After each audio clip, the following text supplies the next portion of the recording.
Waste not, want not. The Question by Lawrence M. Janifer and Donald E. Westlake. The room was very quiet, which disturbed Rossi. But then, anything would have disturbed Rossi. He was trying to correct term papers for an English 1 course, and he had reached the state where the entire room had begun to grate on his nerves. Soon, he knew, he would have to get up and go out for a walk. It was the middle of the afternoon, and if he went for a walk, he would meet every housewife in the development. That, too, would be irritating. But all life, he had begun to realize, was a choice between irritations. He sighed, picked up the next sheet, and focused his eyes. The comma is used to mark off pieces of a sentence which... The telephone rang. Pieces of a sentence which aren't independent, so that... It rang again. "God damn," Rossi said to nobody in particular, and went across the room to answer it, breathing heavily. As he reached the receiver, he had won the battle for control, and his "hello" was almost polite. "Hello there," a voice on the other end said, a bright and cheery voice. "What kind of weather is it outside?" There was a brief silence. Rossi said, "What?" "I asked you," the voice said just as cheerfully, "what kind of weather it was outside." Control snapped. "Who the hell are you?" Rossi said. "The Weather Bureau? Of all the damn fool—" "Mr. Rossi," the voice cut in, quite without rancor, "I'm quite serious. Please believe me." "Now look." "Please, Mr. Rossi," the voice said, "relax." Even as you and I, Rossi was sometimes prey to the impression that the universe was aimed like a pistol straight at his head.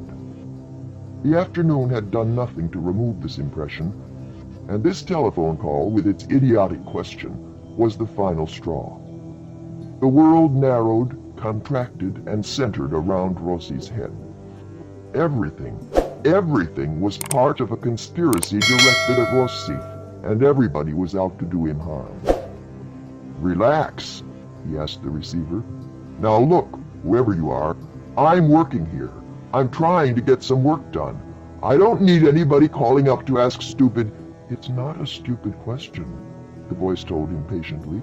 "Please believe that we really must know your answer to it."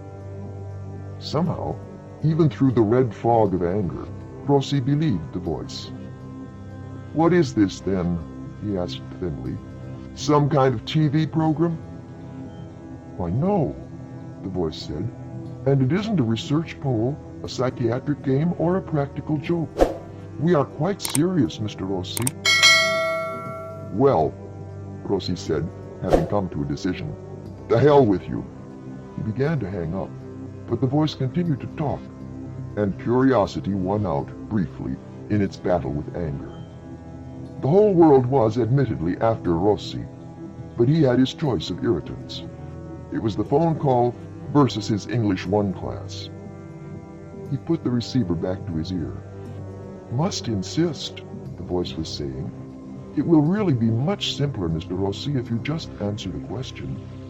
We can call again, you know, and continue to call. We don't in the least want to bother or disturb you, but—" "It would be a lot simpler," Rossi told the voice, "if you'd let me know why you want an answer to a question like that.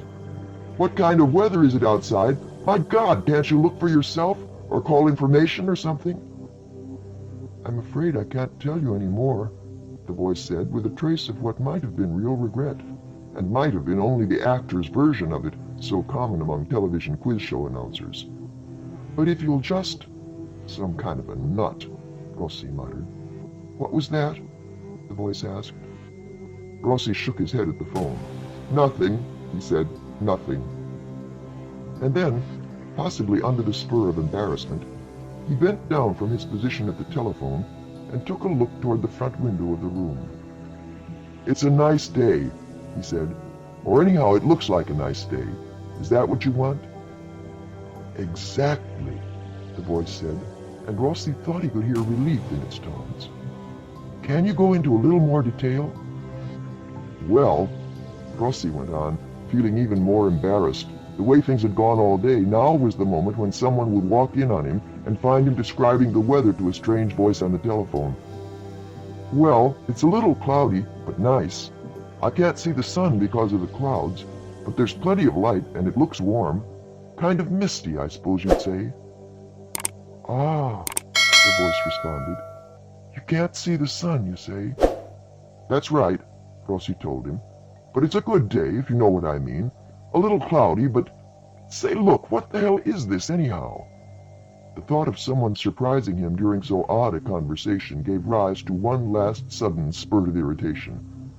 Calling up strangers to ask stupid questions like, "Thank you, Mr. Rossi," the voice said smoothly. "Thank you very much." And then, it said something else. Obviously not meant for Rossi's ears, it reached them nevertheless through pure accident, just before the stranger on the other end of the line rang off. Just a few words, but in those few words, Rossi realized that he had been right. Right all along. Everything centered around Rossi. Maybe he would never know why or how. But the world, the entire world, was, truly and completely, aimed right at the Rossi head. Just a few words, heard distantly. The few words a man might say as he was hanging up a telephone receiver to someone else in the room. "It's okay, Joe," the voice said casually. "He can't see it. You can take it away."